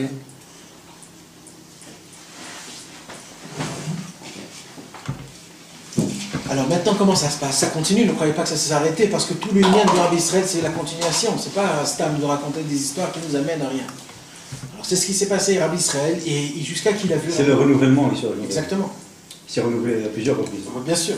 Et pas un renouvellement, un mamage, une nouvelle vie, une autre personne, quelque chose. Avec tous ses moyens, avec sa personne, avec son argent et tout. Il s'est renouvelé. Ouais. Et il continue encore, grâce à nous. C'est là où je veux en venir, l'essentiel de tout le cours, c'est ça, parce que là, ça nous touche vraiment, ça va faire un peu peur. Nous, on est cachot aussi. Non, en vérité, sa joie, elle montait, en fait. Bien sûr. Ça veut dire que C'était qu'une montée, c'était pas une descente. C'est ça, non, sa joie, elle montait. En fait, moi, quand je le vois, moi je le vois pas avant. Quand tu me parles de 20 Ouais, tu le vois maintenant. Non, je le vois. Ouais, maintenant, à ma vision de maintenant, et surtout la vision des images qu'on puisse avoir. Ouais. C'est-à-dire qu'on voit avec une dizaine, quinzaine, vingtaine, et tu vois, il parle du pétex avec quelque chose d'évident, tu vois, il te parle d'une évidence. Ouais. Il te fait transcender à l'intérieur de toi une évidence, de la Géoula, toutes ces choses. Mais nous, on ne peut pas savoir par où il est passé. Pour moi, quand tu me parles de Rabbi Israël, même quand il était petit, déjà qu'il était avec Rabbi Israël Cardonneur, je vois aussi la fin. Et je vois aussi à la fin. Ouais. Je vois pas. Mais quand tu as parlé de toi, tu as parlé de comme si il y avait un livre où il y a un film qui passe du début à la fin, et là tu me parles, en vérité, du plus important en fait. Ouais. Tout le film.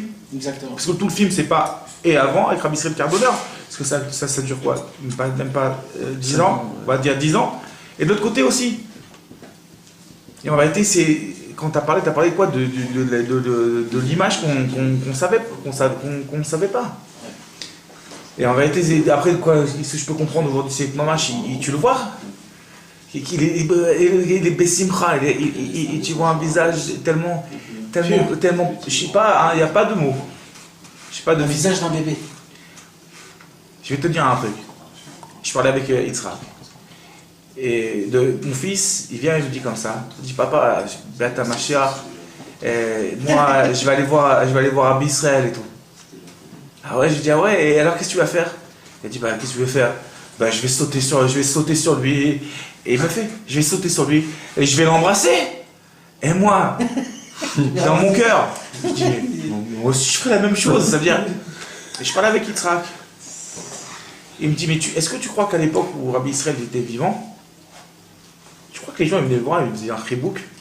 Comme quoi tu penses dans ton imagination que tu vas faire un fribouk quand tu verras? Est-ce que tu crois qu'il le faisait? Ouais, c'est sûr. Pas dans le même sens qu'un enfant il pourrait penser, ou comme moi je pourrais penser d'arriver. J'aurais peur, moi je vais m'aller. Mais tu rigoles ou quoi? J'aurais même pas eu le. Je pense vraiment. Et pourquoi? Et j'ai parlé avec Israël, il m'a fait découvrir une chose que jamais j'aurais pu comprendre. Et j'ai une chose que j'aurais pas pu comprendre, c'est quoi? C'est que Rabbi Israël au Barreau Dessert, c'est comme Rabbi Israël Cardonneur. Il a été Rabbi Yitzhak à la Héloula de Rabbi Israël Cardonneur.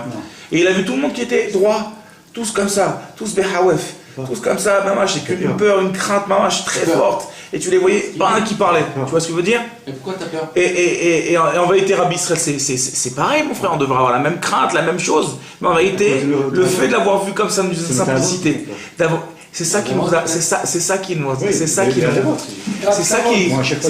fait combattre, c'est ça qui me fait, je sais pas, comme si que, t'as compris ce que je suis en train de te dire? C'est cette joie qui laisse passer, c'est pas là, il n'y a pas de crainte comme, tu vois ce que je veux dire? Cette peur est tombée. Mais c'est ça, c'est les peurs de... Quand tu le voyais, t'avais peur? Ouais, non, avant. Avant d'y aller? Ouais. Dès que tu le voyais, c'est... J'ai connu des Chavirés qui sont plus venus le voir pendant... Ils avaient peur. Ils avaient peur de le voir. Mais ça, c'est à cause de nos déroutes, on a peur de le voir. Il y a une entacade, dès que tu le vois, ça fait une entacade, c'est fini. Il faut pouvoir y arriver. Allez, chalut. Et je te dis, moi j'ai connu des Khavirim, ils ont levé le pied, ouais, il n'y avait plus. Non, mais c'est vrai, quand tu penses à Rabbi Israël de te faire un tribouk. Mais en vérité, regarde-moi ça. Donc pour en revenir au point essentiel. Hein? Tu dis, mais Biata Mesher, ça veut dire qu'il n'y a même plus de Averot, tu n'as plus peur de rien. T'as pas compris. C'est délivrance. C'est que nous, Baruch Hashem, on a ce truc-là, que de penser que la Torah, ça veut dire le Emet, la Mito, on peut l'embrasser. On peut le faire un ribouk, qu'il est à notre portée. Tu comprends ce que je suis en train de te dire? Qu'il est à notre portée. Ça veut dire qu'en vérité, vrai, normalement, je pense à Rabbi Israël Cardonner, ou Rabbi Nathan, ou Rabbi Heuser. Je suis mort de peur, hein. Je suis mort de peur, Isaac. Rabbi Ephraim et tout. Mon frère, je suis mort de peur, hein. C'est des soldats, hein, mon frère. C'est des lumières. C'est des... Rabbi Naftali, frère. J'étais mort de peur. Mais Rabbi Israël, je peux aller sur le kéver comme ça, il lui faire un kibbutz. Moi, j'ai pas peur de prendre ça. Ah, moi, je sais pas. Moi, franchement, je serais beaucoup plus sérieux. Mais j'aurais peur de voir Rabbi Israël parce que je sais que j'ai tellement de choses que je fais pas que je sais qu'il voudrait. Il traque, c'est pas ce que je te dis. Je parle pas dans les masses. Quand on est devant Rabbi Israël, dans le ventre kéver de Rabbi Israël, c'est un constat. Tu vois tous les nanachim, quand ils sont à côté de chez Rabbi Israël, ils sont là, ils chantent nana, ils sont un peu à droite, ils sont un peu à gauche, ils sont un petit peu, ils dansent, ils sont comme ça, ils vont chez, les mêmes qui sont un peu comme ça speed, ils vont chez Rabbi Israël Cardonner, et d'un coup sec, ils sont comme ça tout droit, ils sont comme ça en train de prier, il n'y en a pas un qui dit une parole, ils sont comme ça. Ce que je suis en train de te dire, c'est qu'en vérité, à côté de Rabbi Israël, vers au dessert, on devrait tous être comme ça. Et c'est quoi la force de Rabbi Israël? Ce que moi je ressens, c'est d'avoir vu dans les images, de l'avoir vu dans les images tellement... Et parce qu'on a vu rigoler aussi. À proximité de nous, mon frère, qu'on puisse s'approcher de ta Torah. Il est descendu pour nous, hein. D'être à proximité, de ne pas avoir peur, d'être avec lui, d'avoir tout l'amour, d'avoir tout le truc, tu vois ce que je veux dire? Il a fait le pitre aussi pour nous. Il est descendu très très loin. Il me disait, David, il y avait des gens qui venaient le voir, qui lui parlaient comme ça, sans respect, sans rien. C'était, chacun faisait ce qu'il voulait avec Rabbi Israël. C'est vrai ou pas? Il venait, il lui parlait comme si c'était quelqu'un de...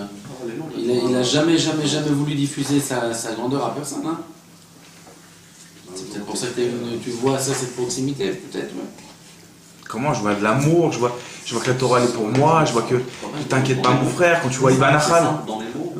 Mes chers Mezo, qui te dit ça toi? Mes chers Mezo, mes chers Mezo, mes chers Mezo, mes chers Mezo, mon frère. Quand tu dis Ibn Achal, qu'est-ce que tu dis? Tu dis que ça. Tu étais mon frère, renforce-toi, Rabbeinu Akadosh, je sais qui c'est qui va te parler comme ça? Ibn Achal, moi quand je dis Ibn Achal en français, c'est ça qui en ressort, c'est que je sens que Mamash Rabbi Israël il me dit mon frère, il me dit mon ami, mon frère, languis-toi, zé, c'est une proximité que personne ne peut te donner. Alors que derrière c'est mon frère. Donc pour en arriver au point essentiel qui nous touche surtout à nous, jusqu'à que Rabbi Israël il est venu, il a compris c'est quoi le Inyan, c'est la diffusion qui est très simple, de y aller de porte en porte, de faire exactement ce que Rabbeinu il a attrapé Rabbi Nathan de ne pas faire. Rabbi Nathan il voulait aller sortir dehors et crier partout dans le monde. Rabbeinu est dans le monde.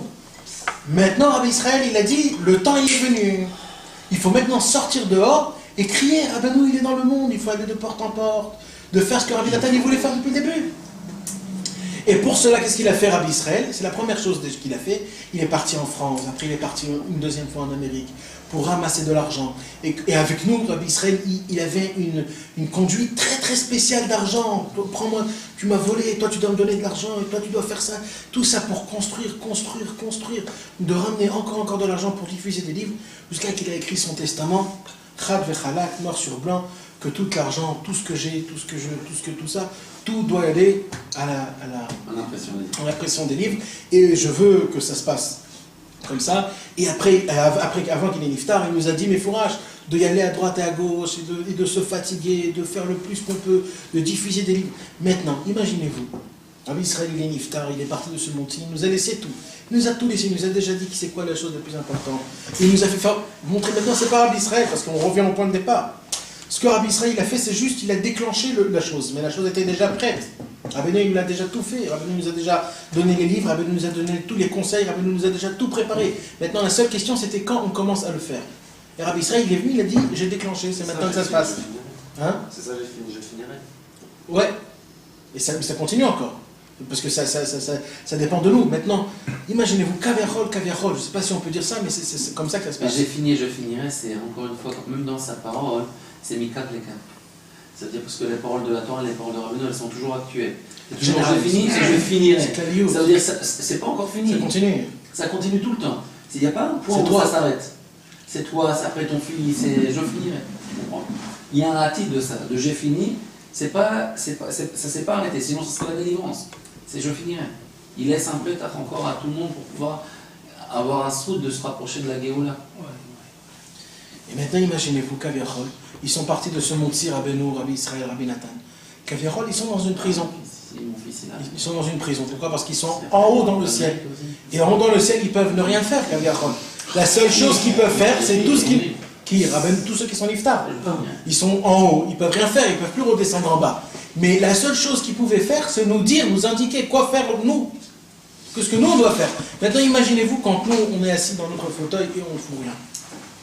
Alors on les enferme encore plus, on les laisse enfermer encore plus, parce qu'ils ne peuvent rien faire, c'est comme, c'est rien. Ça veut dire en fait, quand nous on travaille, quand nous on essaye de faire tout ce qu'on peut, quand nous on essaye encore de dévoiler, grâce à ça on les revit, ils ressortent, ils commencent à respirer un peu d'air, à respirer, à voir un peu quelque chose de... On les fait sortir de leur endroit, de là où ils sont. Donc, tout dépend de nous. Tout dépend de nous. Toute la lumière de Rabbeinu, toute la grandeur de Rabbeinu, tout ce qu'on parle de la ça dépend de nous. Maintenant, comment ça dépend de nous? Chacun dans son inyan. Rabbi Nathan, il a dit Ratson Namon Tikra. C'est-à-dire chacun, il peut faire ce qu'il peut faire, ce qu'il a envie de faire. Si c'est comme Rabbi Israël de prier jour et nuit, de pleurer des larmes et des larmes, que la lumière se diffuse. Alors c'est comme ça. Si c'est quelqu'un. Il a dit tout celui qui est capable de faire quelque chose et qui ne le fait pas, alors comme si qu'il avait amené Hitler et toutes les tsarot qui sont venus sur la Israël et tous les dinim et Haman et tous les Rotsrim qui ont tué le peuple d'Israël. Bien sûr. Et après ils ont posé la question à Israël, ils ont dit et s'il fait, alors ce qu'il peut faire? S'il fait. En sra. Il n'y a pas de limite de sa récompense. C'est infini. Fais ce que tu peux faire.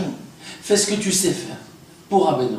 Tout le Inyan de Rabbi Israël, si je peux me permettre de mais c'est une conversation. Non, mais ça veut dire je voudrais en plus passe-moi le broadcast juste en face de toi, non, le broadcast là, juste en face. On va faire des reportages de Rabbi Israël. Alors, on a la parole à Aaron a la parole.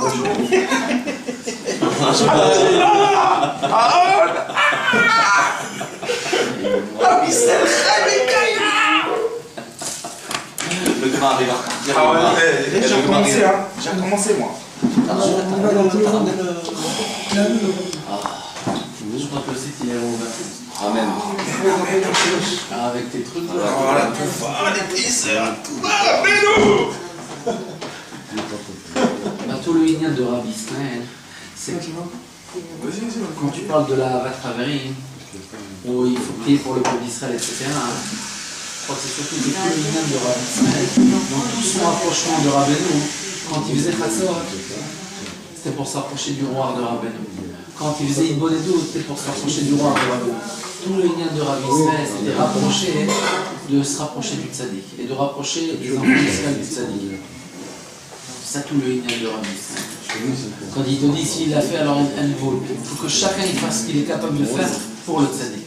Pour se rapprocher, pour rapprocher du tzaddik. Quand tu te rapproches forcément toi-même du tzaddik, alors forcément, en bas de cette lumière-là, tu vas vouloir rapprocher encore d'autres gens. Avant de rapprocher d'autres gens, il faut que toi tu te rapproches déjà. Tout le Inyan de Rabbi Israël, c'était de rapprocher les gens du tzaddik, le Ham Israël du tzaddik. C'est pas simplement de prier pour eux. C'est pas simplement de prier pour le Ham Israël. Tu peux prier pour le Ham Israël qu'ils ont de la parnassa. C'est ça que je voudrais rajouter. Le Inyan, c'est pas de prier pour le Ham Israël qu'il est de la parnassa. Non, mais les gens ça veut dire que les gens qui n'ont pas la force. Ah non. Nathan, en fait, c'est ce que tu as dit au début, tu sais, de l'idéal, quand tu dis que Rabbi Nathan il a dit avec la force, avec l'obstination, je ne sais pas qu'est-ce que tu as dit, trois choses, avec la volonté, la fatigue et l'argent.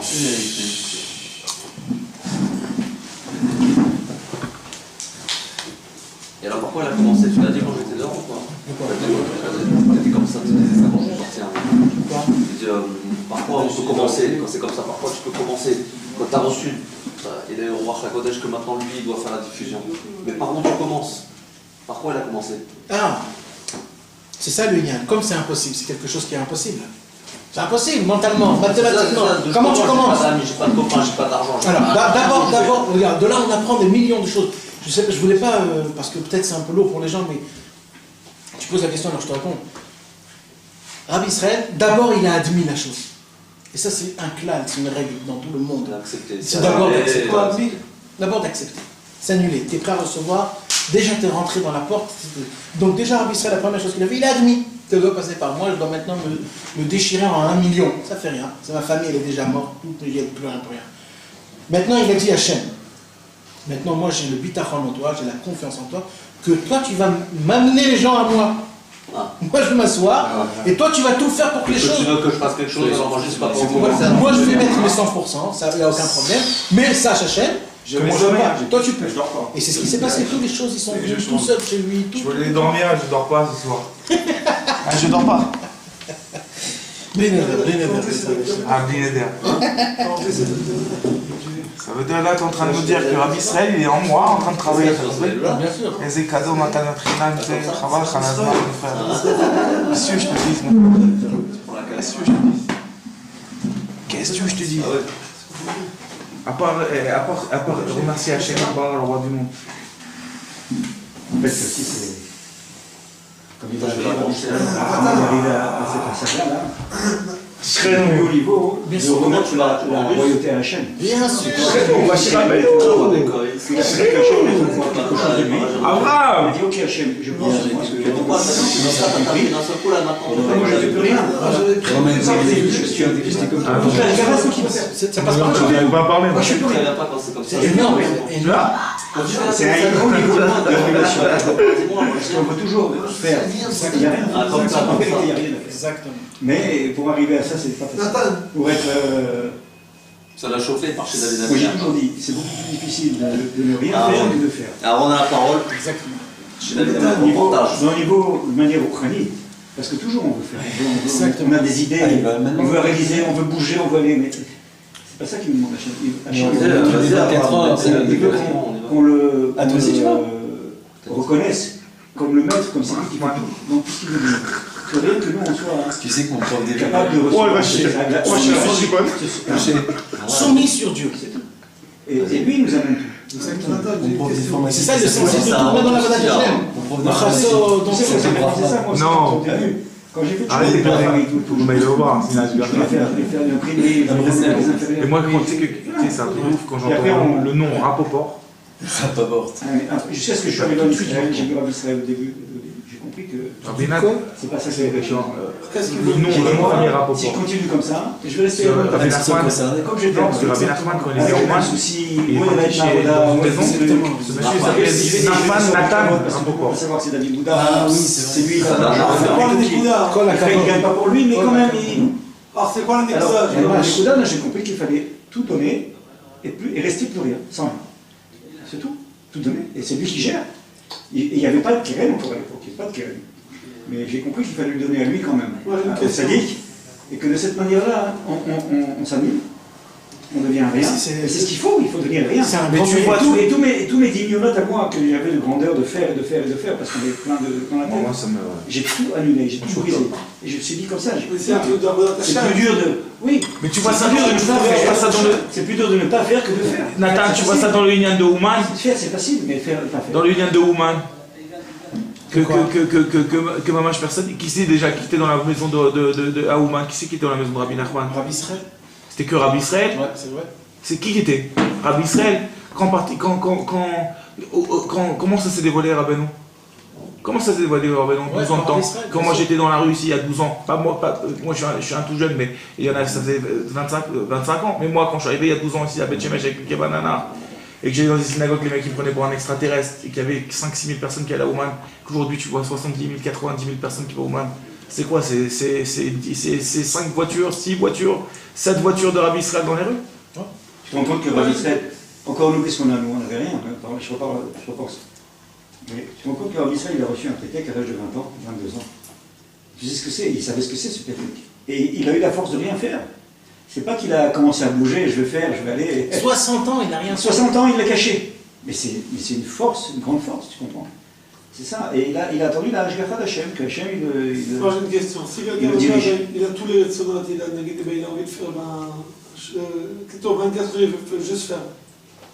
Alors quoi? Alors il ne doit pas faire. C'est un niveau, ça dépend du niveau. Ça dépend, chacun va à son niveau. C'est un niveau, il y a des gens, il y a un autre niveau. Ça dépend de quoi tu parles. Par Hachem. Par un Chatzot. De tout. Des choses comme ça, il faut le faire. Ça, c'est mes fourrages, il faut le faire. Maintenant, les choses qui parlent au sujet de la diffusion et au sujet des grandioses, des choses qui sont grandes, qui sont par rapport, pas que à toi, aux autres. Les choses qui sont par rapport à toi, c'est écrit mes fourrages. Tant que tu ne le ferais pas, tu es avec tes ta'avot. Il faut tout de suite arrêter, il faut tout de suite faire, et ça s'arrête là. Mais maintenant, les choses qui dépendent par rapport aux autres. Les choses qui... Ça, c'est l'Hashgacha Hashem. Tu laisses Dieu comment il gère les choses. Alors, ça, ma chère, est-ce qu'il y a dans ces trucs-là, est-ce qu'il y a une écoute de Tzimtzum en fait? Partout il y a un écoute de Tzimtzum, partout, dans toute la Vodat Hashem. C'est obligé en fait. Partout. Akadosh Baruch Hu, pour créer le monde, il a contracté il s'est contracté soi-même. Rien ne se fait s'il n'y a pas de Tzimtzum. Rien. Il est obligé d'avoir un Tzimtzum avant chaque chose. Comment on sait où il est le Tzimtzum? Peut-être là c'est le Yetzirah qui te dit, il te dit non, tu ne dois pas le faire, c'est pas le temps, c'est pas le truc. Comment tu laisses les choses faire comme ils sont. Tu le ressens de toute façon. Non, mais tu laisses les choses faire comme ils font. Si par exemple tu as envie de te réveiller à Chatzot, tu fais tout pour te réveiller à Chatzot. Tu fais même des choses que tu crois qui sont au-dessus de ton niveau.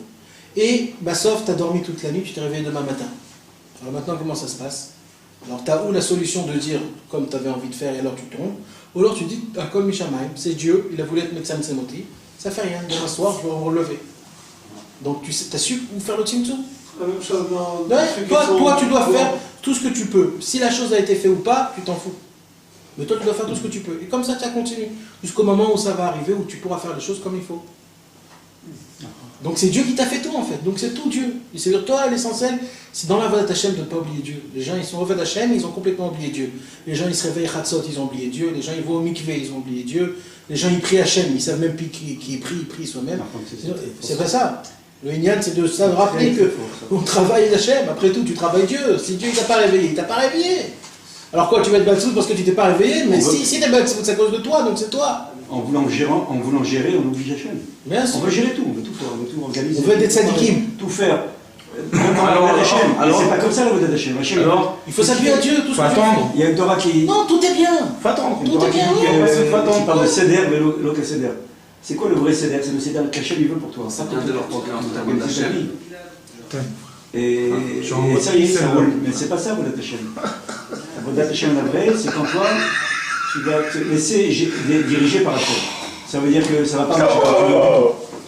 C'est pas comme tu veux, toi. C'est ça, la Vodat Hachem. Sinon, on est les patrons. On est patrons. On gère notre vie. Ah ouais, t'es obligé. On est rien. T'es obligé. Je vais l'écrire chez David. Ah, t'es obligé, David. Ah, t'es obligé, mon frère. Comment tu m'as fait kiffer à Yerushalayim avec ton pote là? Oh là là, tu m'as fait kiffer. T'as pas vu ça? Ah, le kiff. Il a avec un travers devant le mur et il commence à chanter. Et là, moi, je suis resté 25 minutes, 30 minutes, mon frère, comme ça. Mais quel kiff, mais quel kiff. C'est Avoda, ça, c'est quoi ça? C'est Simchat Gdola, mon frère, c'est de la balle. Quand quelqu'un qui était en mode pause, en vrai mode pause, avec plein de tes problèmes, tu regardes ça, c'est bon, après tu prends un livre, tu fais des télé, tu fais des trucs, tu fais un kiff, mon frère. Je te jure, Bezrot Hashem, que le site il s'ouvre vite, Bezrot Hashem, mon frère. Bezrot Hashem, mon frère, c'est ça, c'est la Fatsa, ça, c'est Rabbi Israël, mon frère, c'est la Fatsa. C'est Rabbi Nathan, mon frère, c'est la Géoula. Nachon? C'est ce qu'on a parlé pendant 1h30 là maintenant. C'est Zadaï. Hein? C'est ce qu'on vient de parler, mon frère. Et moi, il m'a choisi à moi pour faire les teasers. C'est un truc de ouf, mon frère. Moi, je suis comme un fou, mon frère. Mais moi, je suis comme un fou ici, Isaac. Hein? Moi, je suis... Hein, Isaac? Voilà, Baruch Hashem, j'espère que de ce soir-là, on va reprendre pour nous des points qui nous a touchés et qu'on puisse permettre de vivre par rapport à ces choses-là et de... Ah, t'es là? Tu étais? Non, quand je suis à mes là. Ah, tu crois qu'il était parti? Non, mon fils il a été il y a 2-3 semaines, il est venu à Betchemesh, il a oublié son téléphone dans le bus. Il a perdu le bus. Il y a un monsieur qui m'a téléphoné, il m'a dit que je l'ai retrouvé. Il a dit Betchemesh, mais il va le retrouver. Ça fait 3 semaines qu'on essaye de. Il a été Qu'est-ce qui se passe avec Yitzhak là-bas? Qu'est-ce qui se passe avec, je sais pas. Bon, bah, au Hachem, maintenant on attend. Maintenant, On est là. est-ce qu'il y a des points Bon, alors spéciaux écoutez. avec Hachem? Non, moi je vais terminer.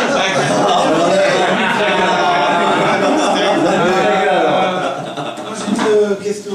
Israël, il a dit que Rabbi Israël, il a commencé par la même chaleur, ça n'a pas marché. Il a commencé par la même chaleur, ça n'a pas marché. Ah, Président.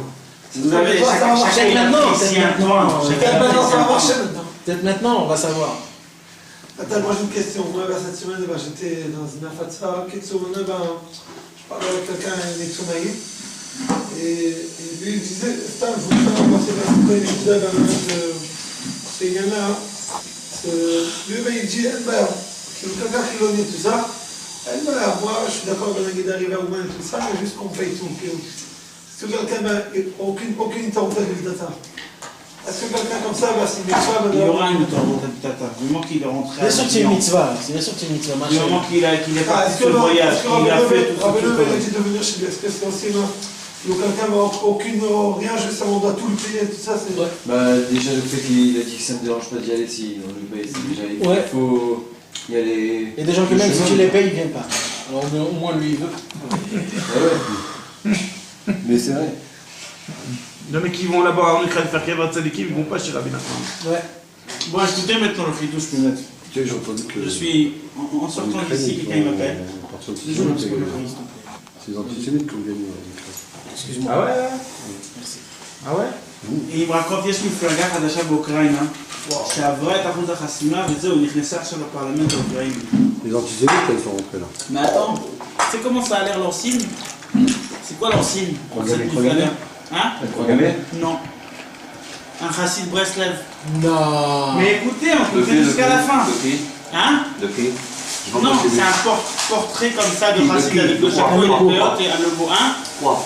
J'ai pas entendu. Un Niflaga. politique en Ukraine.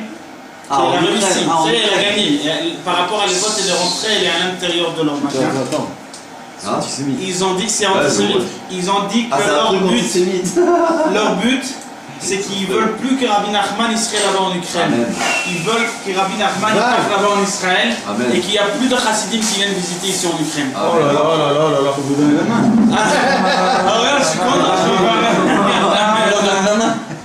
Il faut faire un reboot pour ça maintenant. Il faut danser, je vais me mettre, c'est un truc de fou ça. Ouais, putain, mais c'est la première fois qu'un groupe comme ça, tout petit, qui se lève de rien du tout, qui réussit à passer et devenir mamache pure partie de l'assemblée de l'Ukraine là-bas. Vous imaginez? Alors si ça c'est pas un truc, alors quel rapport que nous maintenant on fait une miflaga? C'est aussi des rapports, on sait rien du tout. C'est des Ashgacha d'accord. En plus, c'est ça. Hein? j'étais à Kemal Khem, je vais dans le business ça. Non, t'as motivé à les mêmes arches, tous les cités. C'est écrit dans la conversation, hein. De quoi? De la miflaga. Ah, ok. conversation encore. Il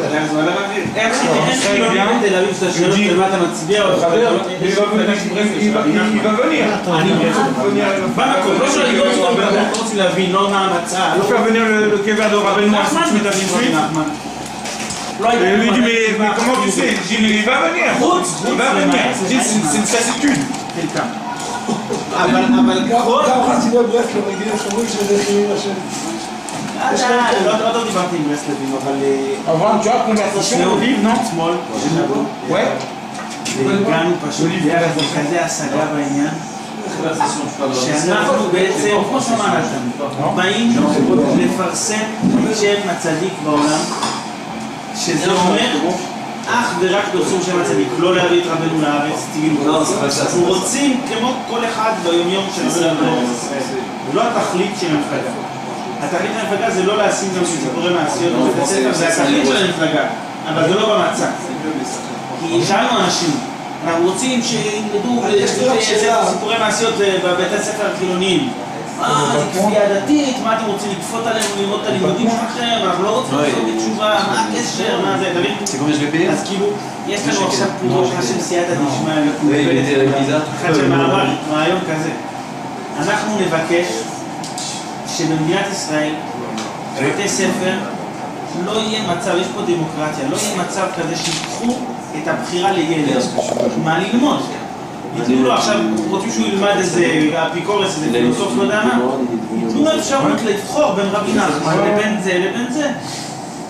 למה הוא עכשיו צריך לאכול רק זה מה שמאכילים אותו? זה דמוקרטיה, נכון? וזה דבר שהוא כאילו, אנחנו לא שמאל, אנחנו לא ימין, זה יתקבל.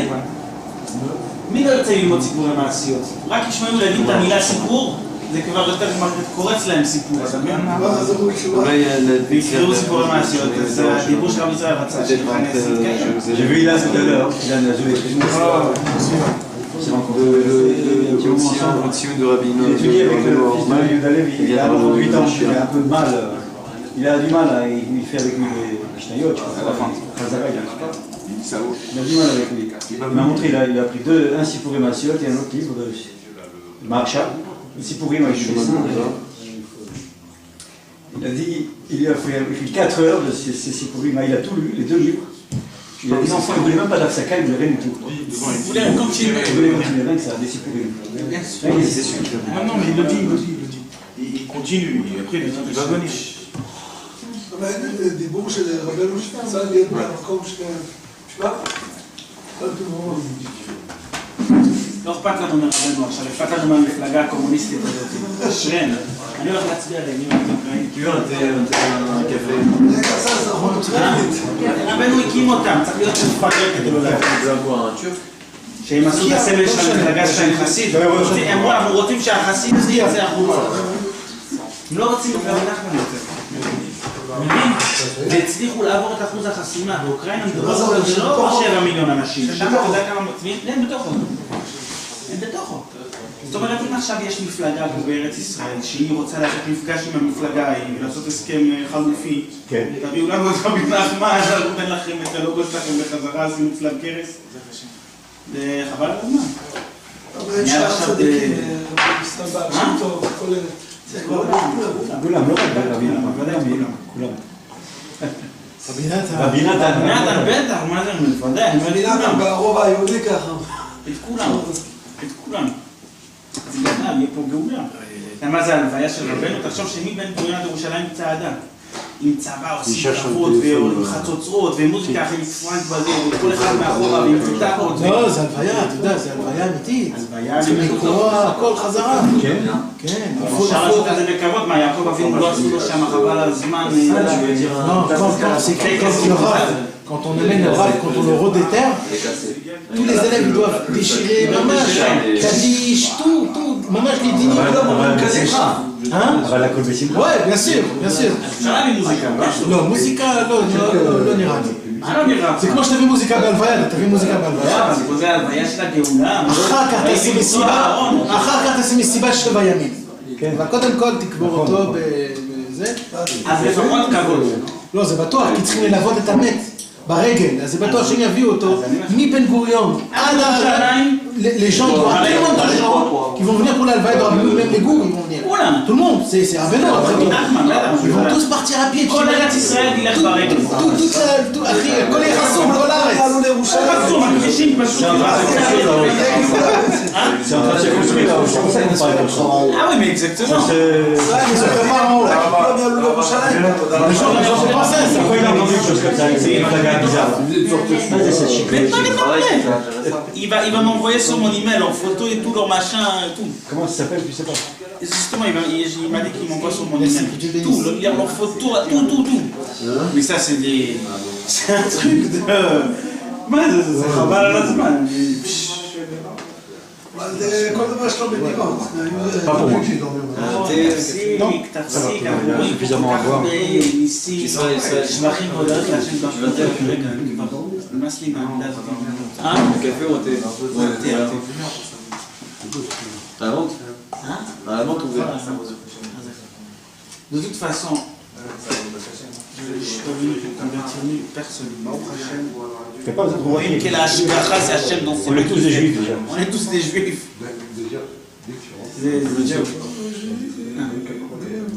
C'est du café. T'as entendu ça, Yitzhak? Ouais, Ah ouais, si tu t'as veux, entendu j'ai du ça. Nescafé aussi. Ouais. Tu veux du Nescafé toi? יש דברים בעולם, היית מאמין שמפלגה באוקראינה תרצה את של החסיד ורוצה להוציא את החסיד? Il faut seulement demander à... Il y a juste une petite conversion à faire dans le virement bancaire, de dire à Shiner qu'il envoie tout après ici. Shiner, il va s'occuper de tout faire ici. Il y a déjà l'argent. Il pourra faire un petit Il pourra parti. tout faire. Moi, Il n'est pas lui, c'est un autre. il met Fargan au média. Ah ouais, ça je peux dire. Dieu le bénisse. Moi j'adorais le luxe, c'est le sévère et tu sens que c'est fait avec le cœur. Ouais, C'est pas qu'il gratte. Comment c'est généreux, comment c'est large, comment c'est beau, comment c'est facile, quand tu le sens. Il mérite. Qui? Il mérite de faire manger. Shiner. Ouais. Il a fait quoi un CD, t'as dit? Il mérite de faire, lui, payer tout pour le ramener. Ah, bah, c'est un mérite, ça que tu dis? Ah ouais, C'est un mérite. Ah oui. Mais t'as entendu le truc que je t'ai dit là? Qu'est-ce qu'il y a? Qu'ils veulent enlever le chassid dehors, ils veulent plus le chassid à l'intérieur là-bas? Qu'est-ce que c'est le Les reste? Non, il Ukrainiens. n'a pas entendu. T'as pas entendu? C'est pas là? Si, t'as dit qu'il y a un parti extrémiste de droite là-bas qui a mis un chassid là-bas comme logo et qui veulent pas ramener à la... Ouais, ils veulent sortir le chassid. Ils ont dit les chassidim, ils sont très bien chez eux en Israël, qu'ils restent chez eux. Et on veut faire en sorte de prendre Rabbi Nachman, leur donner là-bas en Israël et qu'ils partent ici. Ça va? Ça va? Déjà c'est bien, ils veulent te rendre. En Hachem. Parce que des fois ils peuvent te dire, n'aie pas. Non, Le gars. Ils veulent, ils ont dit prenez-le et... Oui, mais même chez là, ils sont pas d'accord. Quel même chala? Ah oui, c'est le Ukraine, parce qu'il y a Bien sûr de l'argent que qui ça rentre. 3, 4. Et ils ont décrété monument historique. 2. Ouais, c'est un monument Ils historique. ont décrété monument historique, non? Tous les monuments. Tu sais, moi je suis venu avec une chaise de Rabbi Nachman, une sculpture C'est moi qui l'ai. de photocopie qu'il a. Je suis venu, en rentrant en Ukraine, ils m'ont dit c'est un truc qui appartient à l'Ukraine, tu l'as volé, pourquoi tu l'as emmené ici? Ils m'ont sorti des papiers, des dossiers, ils ont pris des photos et ils ont dit que ça appartient à l'Ukraine. Après des miracles, je suis rentré. Quand j'ai voulu ressortir, ils m'ont dit non, ça appartient à la Russie, c'est interdit de sortir d'ici. Ouais, il y a aussi des miracles qui sont sortis. C'est quoi, une sculpture? La chaise de La chaise de Rabbi Nachman. Une représentation. Une copie de la chaise de Rabbi.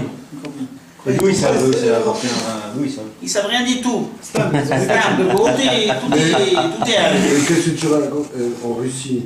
Toute la bibliothèque du Rabbi Lubavitch, là, ils refusent de le donner. Ouais. Et là, cette semaine, ils l'ont fait en Égypte. Ils ont fait sortir des documents des propriétés des Juifs. Ils ont arrêté les mecs pour empêcher de sortir les actes de propriété. Qu'est-ce qu'ils s'en foutent? Ils veulent pas. La Junisa du Caire, tu crois que tu peux... Ils pourraient dire, attends, c'est nous aux Juifs, on va... Bien sûr. Rien. Ni ils le jettent, ni ils te donnent l'autorisation de les prendre. Lève Melachem Besarim. Ils sont pas fous. En Iran, tu vois le tombeau de Esther et il y est toujours.